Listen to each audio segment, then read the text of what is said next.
അസ്സലാമു അലൈക്കും വറഹ്മത്തുള്ളാഹി വബറകാതുഹു. ഞാൻ സത്യം പറഞ്ഞാൽ കുറേ നാളായിട്ട് ആഗ്രഹിക്കുന്നൊരു കാര്യമാണ് എൻ്റെ നമസ്കാരത്തിൽ കുറച്ച് മാറ്റങ്ങൾ കൊണ്ടുവരണം, കുറച്ചും കൂടെ ശ്രദ്ധ നമസ്കാരത്തിൽ അതായത് യഥാർത്ഥത്തിൽ അല്ലാഹ് എന്താണോ നമസ്കാരത്തിലൂടെ ഉദ്ദേശിക്കുന്നത് അത് നമസ്കാരത്തിൽ നമുക്ക് കിട്ടണം എന്ന് ഞാൻ കുറേ നാളെ ആഗ്രഹിക്കുന്നു. ഇതൊരിക്കലും ഞാൻ നിങ്ങളോട് ചെയ്യുന്ന ഉപദേശമല്ല കേട്ടോ. ഇത് ഞാൻ എൻ്റെ ജീവിതത്തിലുണ്ടാകുന്ന വിഷമങ്ങൾ നമസ്കാരത്തിനെ കുറിച്ച് ആലോചിക്കുമ്പം ഞാനും ബലഹീനനാണ്. അപ്പോൾ എൻ്റെ ജീവിതത്തിൽ ഉണ്ടാകാൻ വേണ്ടി ഞാൻ ആഗ്രഹിക്കുന്ന കുറേ കാര്യങ്ങളാണ് എൻ്റെ നെഫ്സിനോട് ഞാൻ പറയുകയാണ്. അപ്പോൾ നിങ്ങളോടൊന്ന് പങ്കുവയ്ക്കുക എന്നുള്ളതേ ഉള്ളൂ. നമ്മുടെയൊക്കെ നമസ്കാരം എന്നുള്ളത് യഥാർത്ഥത്തിൽ അല്ലാഹു സുബ്ഹാനഹു വ തആല നമ്മൾ എത്രയോളം നമസ്കാരം കബൂലിയത്തായിട്ടുണ്ട് എന്നുള്ളൊരു സാധനം നമുക്ക് പറയാൻ പറ്റുമോ? ഇപ്പോൾ നമ്മൾ അവസാനത്തെ നമസ്കരിച്ച നമസ്കാരം ഏതാണ്? അതിലേക്കൊന്ന് വെച്ച് നോക്കുക. ഈ സമയത്ത് അടുത്ത സെക്കൻഡിൽ നമ്മൾ മരിച്ചു പോവുകയാണെങ്കിൽ അള്ളാഹിൻ്റെ മുന്നിൽ പോവുകയാണെങ്കിൽ അള്ളാഹ് ചോദിക്കുകയാണ്, എന്താ ഒരു കാര്യം ഓർക്കണം, അവ്വലു മാ യുഹാസബു ബിഹിൽ അബ്ദു യൗമൽ ഖിയാമത്തി അസ്സലാം. ഖിയാമത്ത് നാളിൽ ആദ്യം ചോദ്യം ചെയ്യപ്പെടുന്നത് നമസ്കാരത്തെക്കുറിച്ചാണ്. എന്താണ് ആദ്യം ചോദ്യം ചെയ്യപ്പെടുന്നത്? നമസ്കാരത്തെക്കുറിച്ചാണ്. ആ നമസ്കാരം ശരിയാണെങ്കിൽ ബാക്കിയുള്ള എല്ലാം പിന്നെ എളുപ്പമാണ്. നമസ്കാരത്തിനെ കുറിച്ചൊരു ചർച്ച അവിടെ ഇല്ല എങ്കിൽ പിന്നെ അങ്ങോട്ട് ചോദ്യമില്ല. നമസ്കാരം ഇല്ലാത്തവൻ എന്താണ്? ദീനിൻ്റെ പുറത്താണ്. അതുകൊണ്ട് നമസ്കാരം ആണ് ആദ്യത്തെ ചോദ്യം. അതിൽ നമ്മൾ പരാജയപ്പെടുകയാണെങ്കിൽ പിന്നെ അങ്ങോട്ട് ചോദ്യം പോലും ഉണ്ടാവില്ല. ഡയറക്റ്റ് എന്താണ്? ഫഖദ് ഖസറ ഖുസ്റാനൻ മുബീൻ, എന്നേക്കിടെ നഷ്ടത്തിലായിരിക്കും. ഉള്ളതാക്കട്ടെ. അതുകൊണ്ട് നമ്മുടെ നമസ്കാരം എന്താണ് വളരെ പ്രധാനപ്പെട്ടൊരു സാധനമാണ്. നമസ്കാരത്തെ ശ്രദ്ധിക്കുക എന്നുള്ളത് യഥാർത്ഥത്തിൽ നമസ്കാരം ഒരു വ്യക്തിയുടെ ജീവിതത്തിൽ നന്നായാൽ, നമസ്കാരം അല്ലാഹ് എന്താണോ നമസ്കാരത്തിലൂടെ നമുക്ക് കിട്ടേണ്ടത് അത് നമ്മൾ നമസ്കാരത്തിലൂടെ കിട്ടുവാണെങ്കിൽ പിന്നെ നമുക്ക് നന്നാവാൻ വേറൊന്നും വേണ്ട. നമ്മൾ കുറേ പേര് ഇങ്ങനെ അവലാതി പറയുന്നേക്കാം, നന്നാവണം, ജീവിതത്തിൽ മാറ്റം ഉണ്ടാകണം, പാപങ്ങൾ ഒഴിവാക്കണം, അത് ചെയ്യണം, ഇത് ചെയ്യണം എന്നൊക്കെ നമ്മൾ പറയും. പക്ഷെ ഞാൻ പറയുന്നത് ഇതൊന്നും ചെയ്യാൻ നമ്മുടെ ജീവിതത്തിൽ അത് കുറേ അധികരിപ്പിക്കുക അതൊന്നും അല്ല വേണ്ടത്. നമ്മുടെ നമസ്കാരം ശരിയല്ല എന്നുള്ളതാണ് ഏറ്റവും വലിയ പ്രശ്നം. ഞാൻ മനസ്സിലാക്കിയത് നമസ്കാരം ഒരു വ്യക്തിയുടെ 5 വക്ത് കറക്റ്റ് നമസ്കാരം അള്ളാഹ് ഉദ്ദേശിച്ച പോലെ കറക്റ്റ് പെർഫെക്റ്റ് ആണെങ്കിൽ, കബൂലാവുകയാണെങ്കിൽ അവൻ്റെ ജീവിതത്തിൽ മാറാൻ ഏറ്റവും അഫ്ളലായ മാർഗം നമസ്കാരമേ ഉള്ളൂ. ഒരു ഹദീസിൽ കാണാൻ സാധിക്കും, നിങ്ങളുടെ വീടിൻ്റെ മുന്നിൽ കൂടെ നിങ്ങളുടെ മുറ്റത്തിലൂടെ ഒരു നദി ഒഴുകുകയാണ്. ആ നദി ഒഴുകുന്ന നദിയിൽ നിങ്ങൾ 5 സമയം ഒരു ദിവസത്തിൽ കുളിക്കുകയാണെങ്കിൽ നിങ്ങളുടെ ശരീരത്തിൽ എന്തെങ്കിലും അഴുക്കുകൾ ഉണ്ടാവുമോ? റസൂൽ ചോദിക്കുകയാണ് സഹാബാക്കളോട്. അപ്പോൾ സഹാബാക്കൾ പറയും, ഇല്ല റസൂലേ എന്ന് പറയും. അപ്പോൾ റസൂൽ തങ്ങൾ പറയും, ഇതുപോലെയാണ് നമസ്കാരം. നിങ്ങളുടെ ജീവിതത്തിൽ നിങ്ങൾ 5 വക്ത് കറക്റ്റ് നമസ്കരിക്കുകയാണെങ്കിൽ നിങ്ങളുടെ പാപങ്ങൾ മുഴുവൻ പൊറുക്കപ്പെടും, നിങ്ങളുടെ മനസ്സ് ശുദ്ധിയാവും. മനസ്സിലാവും. പക്ഷേ ആ നമസ്കാരം യഥാർത്ഥ രീതിയിൽ നമസ്കരിക്കുക എന്നുള്ളതാണ് വേണ്ടത്. നമ്മുടെ ജീവിതത്തിൽ നമ്മൾ മറ്റ് പാപങ്ങളിലേക്ക് പോകുന്നുണ്ട് എങ്കിൽ അതിൻ്റെ അർത്ഥം നമ്മുടെ നമസ്കാരം ശരിയായിട്ടില്ല എന്നുള്ളതാണ്. മനസ്സിലാകുന്നുണ്ടോ? ഇന്ന സ്വലാത്ത തൻഹ അനിൽ ഫഹ്ശാഇ വൽ മുൻകർ. മനസ്സിലാകുന്നുണ്ടോ? നമസ്കാരം മോശമായ പ്രവൃത്തിയിൽ എന്താണ് നമ്മളെ തടഞ്ഞു നിർത്തും. അപ്പോൾ നമ്മൾ മോശമായ പ്രവൃത്തിയിലേക്ക് പോകുന്നുണ്ട്, പാപങ്ങൾ ചെയ്യുന്നുണ്ട്, നമ്മുടെ ജീവിതത്തിൽ അള്ളാഹിനെ വിസ്മരിച്ച് നമ്മളിങ്ങനെ മറന്ന് ജീവിക്കുന്നുണ്ട് എങ്കിൽ അതിൻ്റെ അർത്ഥം എന്താണ്? ഞാൻ ആദ്യം പറഞ്ഞ പോലെ നമസ്കാരം ശരിയാകാത്തതിൻ്റെ പേരിലാണ്, വേറെ ഒന്നുമല്ല. അതാ പറഞ്ഞ ഇന്ന സ്വലാത്ത തൻഹ അനിൽ ഫഹ്ശാഇ വൽ മുൻകർ. നമസ്കാരം ശരിയായാലും ബാക്കി എല്ലാം ശരിയായി. നമസ്കാരം മോശമായാൽ എന്താണ്? പിന്നെ അങ്ങോട്ട് ചോദ്യമേ ഉണ്ടാവില്ല. നമസ്കാരം ഇല്ലാത്ത തീരുന്ന പുറത്താണ്. അപ്പം നമ്മളൊന്ന് ആലോചിക്കുക, നമ്മൾ ഈ ഉദ്ദേശിക്കുന്ന പോലെ നമസ്കാരം ഇല്ല എന്ന് പറയുന്നത് എന്താ? ഖുർആനിൽ മുനാഫിക്കിനെ കുറിച്ചുണ്ട്, ഇന്നൽ മുനാഫിഖീന ഫിദ്ദർക്കിൽ അസ്ഫലി മിനന്നാർ. മുനാഫിക്കീങ്ങൾ നരകത്തിൻ്റെ ഏറ്റവും അടിത്തട്ടിലാന്ന് പറഞ്ഞിട്ട് ആ മുനാഫിക്കിനെ കുറിച്ച് പറയുന്നത് വൈദാ ഖാമു ഇലസ്സലാത്തി ഖാമു കുസാല. അവർ നമസ്കരിക്കാൻ നിന്നാൽ അവർ അശ്രദ്ധരായിട്ടായിരിക്കും നിൽക്കുന്നത്, മടിയന്മാരായിട്ടായിരിക്കും നിൽക്കുന്നത്. മനസ്സിലുണ്ടോ? അപ്പം നമ്മൾ ഈ പറഞ്ഞതൊക്കെ ബന്ധപ്പെടുത്തി വെച്ച് നോക്കുമ്പം നമ്മുടെ നമസ്കാരം ഈ രീതിയിലല്ലേ എന്ന് നമ്മൾ ചിന്തിക്കേണ്ടതുണ്ട്, അല്ലേ? നമ്മളപ്പം മുനാഫിക്കീങ്ങളാണോ എന്ന് നമ്മൾ ചിന്തിക്കണം. അത് അപ്പോൾ അങ്ങനെ പറയാൻ പാടുണ്ടോ, ഞാൻ മുനാഫിക്കാണ്, അങ്ങനെ പറയാൻ പാടില്ല. അല്ല, നമ്മൾ മുനാഫിക്കാണോ, ഞാൻ മുനാഫിക്കിൽപ്പെട്ട ആളാണോ നമ്മൾ ഇടയ്ക്ക് ചിന്തിക്കണം. വരുന്ന സഹാബാക്കളെല്ലാം ഭയപ്പെട്ട കാര്യമാണ്, ഞാൻ മുനാഫിക്കായി പോയോ എന്ന്. നാഫഖ ഹൻദല എന്ന് ചന്തയിൽ കൂടെ വിളിച്ച് നടക്കുമായിരുന്നു. ഹൻദല മുനാഫിക്കായി പോയോ എന്ന് പേടിച്ച് ഇങ്ങനെ ആവലാതിപ്പെട്ടിങ്ങനെ നടക്കുമായിരുന്നു. ഒന്ന് ഓർത്ത് നോക്കുക. അപ്പോൾ നമ്മളൊന്ന് ചിന്തിക്കുക, നമ്മൾ മുനാഫിക്കുകളുടെ ലിസ്റ്റിലാണോ ഉള്ളത് എന്ന് നമ്മളൊന്ന് ആത്മാർത്ഥത്തിൽ ചിന്തിക്കുക. നമ്മുടെ നമസ്കാരം നമ്മുടെ മോശമായ പ്രവൃത്തിയിൽ നിന്ന് തടയുന്നില്ല എങ്കിൽ എന്താണ് അതിന് കാരണം? നമസ്കാരം ശരിയായിട്ടില്ല എന്നുള്ളതാണ്. ഈ കോലത്തിലാണ് നമ്മൾ നാളെ അള്ളാൻ്റെ മുന്നിലേക്ക് പോകുന്നത് എങ്കിൽ എന്തായിരിക്കും നാളെ അള്ളാൻ്റെ അത് നമ്മളോടുള്ള പെരുമാറ്റം എങ്ങനെയായിരിക്കണം നമ്മൾ ഇടയ്ക്കും ചിന്തിക്കണം. മനസ്സിലാണ്ടോ? നമുക്ക് ഒരു നമസ്കാരത്തിന് ശേഷം നമ്മൾ അടുത്ത നമസ്കാരത്തിന് സമയമാവുന്നു പോയി നമസ്കരിക്കുന്നു. നമ്മളൊരു നമസ്കാരത്തിന് ശേഷം അടുത്ത നമസ്കാരത്തെ നമ്മൾ കാത്തു നിൽക്കുന്നില്ല. നമ്മൾ നമസ്കാരത്തെ ആഗ്രഹിച്ച് വെയിറ്റ് ചെയ്ത് നിസ്കരിച്ച് പോയി നിസ്കരിക്കുന്നില്ല. ഇതിൻ്റെ അർത്ഥം എന്താ? നമ്മൾ നമസ്കരിച്ച് നമസ്കാരം കബൂലായില്ല എന്നല്ലേ നമ്മുടെ അർത്ഥം. കബൂലായെങ്കിൽ എന്താണ്? അടുത്ത നമസ്കാരത്തിലേക്കുള്ള ആഗ്രഹം വരും. ഒരു അമല് കബൂലായി എന്നുള്ളതിൻ്റെ അടയാളമാണ് അത് അടുത്ത പ്രാവശ്യം ചെയ്യാൻ ഇങ്ങനെ തോന്നുക എന്നുള്ളത്. മനസ്സിലുണ്ടോ? നമുക്ക് നമസ്കാരത്തിൽ സുഖം കിട്ടിയിട്ടില്ല. നമ്മൾ നമസ്കാരം എന്താണ്? ഒരു അള്ളാഹയോടുള്ളൊരു ബാധ്യത. നമ്മുടെ അല്ലാഹു സുബ്ഹാനഹു വ തആല പറഞ്ഞു നമ്മളിത് ചെയ്യുന്നു. എൻ്റെ പേരിലാണ് നമുക്ക് പലപ്പോഴും നമസ്കാരം എന്താകുന്നത്? സമയത്ത് നിന്ന് പിന്തിച്ച് നമ്മൾ നമസ്കരിക്കുന്നത്. മനസ്സിലാ? ഹദീസിലുണ്ട് എന്താണ്? നമസ്കാരം താമസിച്ച് ഒരു കാരണവുമില്ല നമസ്കാരം പിന്തിപ്പിക്കുന്നവൻ മുനാഫിക്കിൽപ്പെട്ടവനാണ്. മുനാഫിക്കിൻ്റെ അടയാളമാണത്. നമുക്ക് എന്തായിരുന്നു, ഞാൻ കഴിഞ്ഞ വീഡിയോ പറയാനെന്ത്, നമുക്ക് നമസ്കാരം പിന്തിപ്പിക്കാൻ മാത്രം തിരക്കുകളൊന്നും നമുക്കില്ല. മനസ്സിലാവുന്നുണ്ടോ? നമുക്ക് നമസ്കാരം മാറ്റി നിർത്തിയിട്ട് നമസ്കാരത്തെ കുറച്ച് താമസിച്ച് നിസ്കരിക്കാനുള്ള തിരക്കുകളൊന്നും എന്തായാലും നമുക്കുണ്ടാവില്ല. ഇനി കാരണം ഉണ്ടെങ്കിൽ പോലും തന്നെ എന്തായിരിക്കും അത്രയും നമുക്ക് മനസ്സിലാവുന്നത്. മനസ്സിലാവുന്നുണ്ടോ? അപ്പം എന്താണ്, നമസ്കാരം കഴിഞ്ഞിട്ടേ ഉള്ളൂ എന്തും എന്ന് നമ്മൾ തീരുമാനം എടുക്കണം. കാരണം നമസ്കാരം മാറ്റി നിർത്തിയിട്ടൊരു കളി. കാരണം ഇതെല്ലാം നമ്മൾ എന്തിനു വേണ്ടിയാണോ ഓടുന്നത് ഇതെല്ലാം നമസ്കാരത്തിലുണ്ട്. നമ്മൾ എന്തിനു വേണ്ടിയാണോ നമസ്കാരം പിന്തിപ്പിച്ചത്, ഏതൊരു കാര്യത്തിന് വേണ്ടിയാണോ നമസ്കാരത്തെ മാറ്റിവെച്ചത്, ഇതൊക്കെ ഇവിടെ ഉണ്ട്, നമസ്കാരത്തിലുണ്ട്. പക്ഷെ നമ്മുടെ എന്താണ് അത് നമുക്ക് ഉറച്ചിട്ടില്ല. ആ സാധനം നമുക്ക് അല്ലാഹ് പറഞ്ഞതിൽ ഇപ്പോഴും വിശ്വാസമില്ല. മനസ്സിലാവും? നമ്മൾ നമസ്കാരത്തെ മുന്തിക്കുകയാണെങ്കിൽ, നമ്മുടെ എല്ലാ കാര്യങ്ങളെക്കാളും നമസ്കാരത്തെ മുന്തിക്കുകയാണെങ്കിൽ അല്ലാഹു സുബ്ഹാനഹു വ തആല നമ്മുടെ മുഴുവൻ കാര്യങ്ങളെ മുന്തിക്കും. നമുക്ക് എന്താണ്, റിസ്കിൽ വിശാലത നൽകും. നമ്മൾ നമസ്കാരത്തെ മുന്തിച്ചുള്ള കാര്യമാണ് പറയുന്നത്. നമ്മൾ നമസ്കാരത്തെ അള്ളാഹ്ക്ക് മുൻഗണന കൊടുക്കുകയാണെങ്കിൽ എന്താണ്, നമ്മുടെ സമ്പത്തിൽ അല്ലാഹു സുബ്ഹാനഹു വ തആല നമുക്ക് മുൻഗണന നൽകും. നമ്മുടെ റിസ്ക് വിശാലമാക്കുന്ന മുൻഗണന നൽകും. നമ്മുടെ നമുക്ക് ദാരിദ്ര്യം ഉണ്ടാക്കാതിരിക്കും. നമുക്ക് വിവാഹമാണെങ്കിൽ അത് നടത്തിത്തരും. ഇതൊക്കെ എന്ത് ബുദ്ധിമുട്ടിലാണ് നമ്മളുള്ളത്, ഇതിലെല്ലാം സൊല്യൂഷനാണ് നമസ്കാരം. ഇതിൻ്റെ പേരിലാണ് സ്വഹാബാക്കൾ ഒരു ചെറിയ ബുദ്ധിമുട്ട് വന്നാൽ പോലും നമസ്കാരത്തിലേക്ക് തിരിയുമായിരുന്നവർ.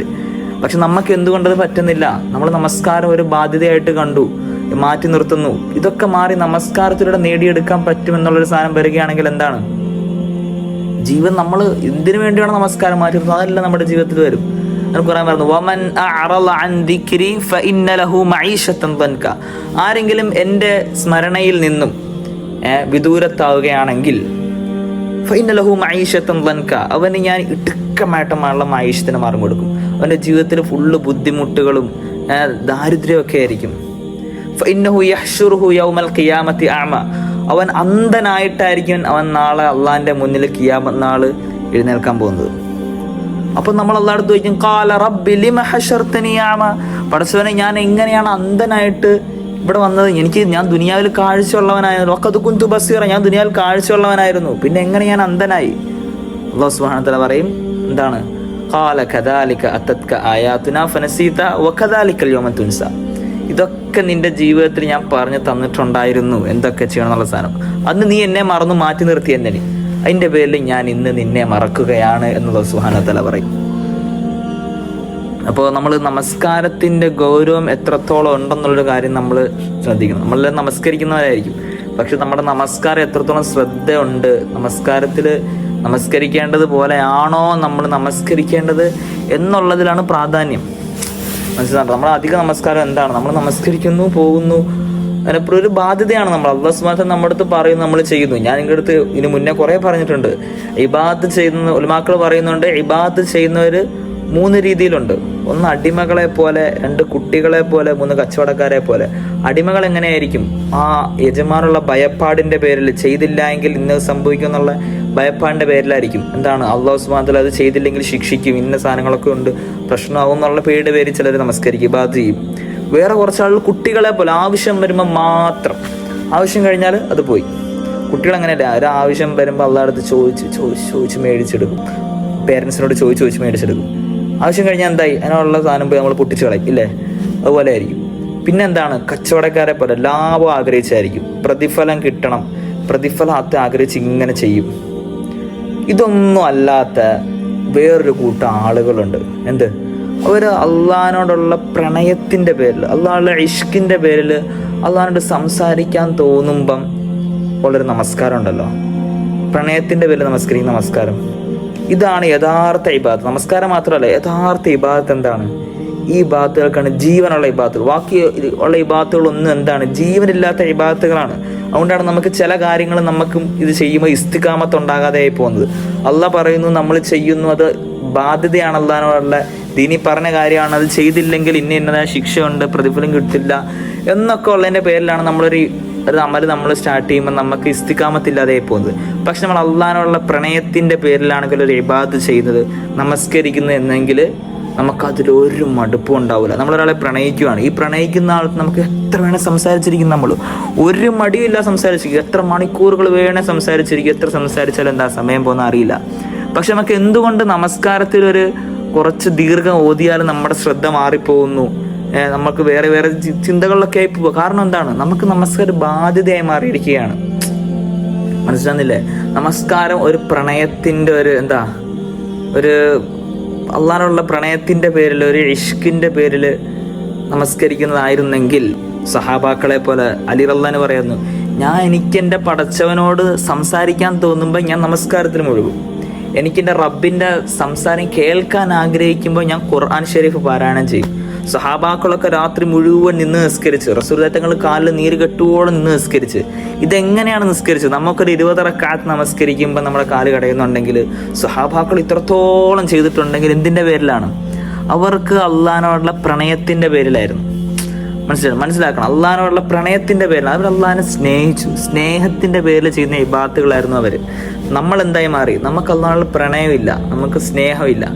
അള്ളാഹ് പറയുന്നു, നമ്മൾ ചെയ്യുന്നു, അത്രേ നമുക്കുള്ളൂ. മനസ്സിലാണ്ടോ? അതുകൊണ്ട് ഏറ്റവും പ്രധാനപ്പെട്ടത് എന്താണ്? സ്നേഹം എന്നുള്ളതാണ്. പ്രണയം, അള്ളാഹിനോട് ആത്മാർത്ഥമായിട്ട് സ്നേഹിക്കുക. അങ്ങനെ സ്നേഹിക്കുമ്പം നമുക്ക് അള്ളാഹിനോട് സംസാരിക്കാൻ തോന്നുമ്പം നമ്മുടെ ഉള്ളിൽ നിന്ന് വരുന്ന ഒരു ശ്രദ്ധയും ഒരു നമസ്കാരത്തിലുള്ള ഫോക്കസും ഉണ്ട്. അതാണ് യഥാർത്ഥ നമസ്കാരം. നമസ്കാരത്തിൽ സുഖം കണ്ടെത്തുക.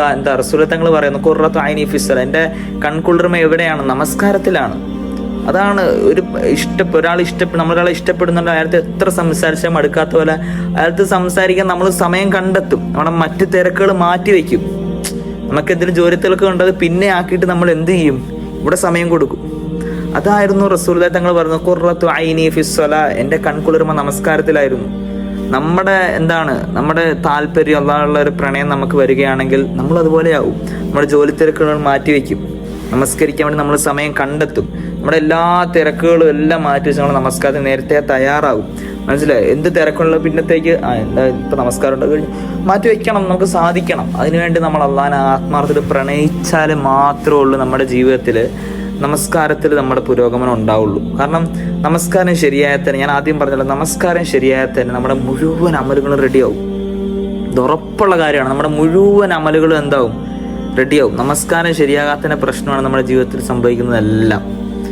നമസ്കാരം കറക്റ്റ് ആ സമയത്ത്, വഅഖിമിസ് സ്വലാത്ത ലിദിക്രി, എൻ്റെ ഓർമ്മ ജീവിതത്തിൽ നിലനിർത്താനായിട്ട് നമസ്കരിക്കാനാണ് പടച്ചവൻ പറയുന്നത്.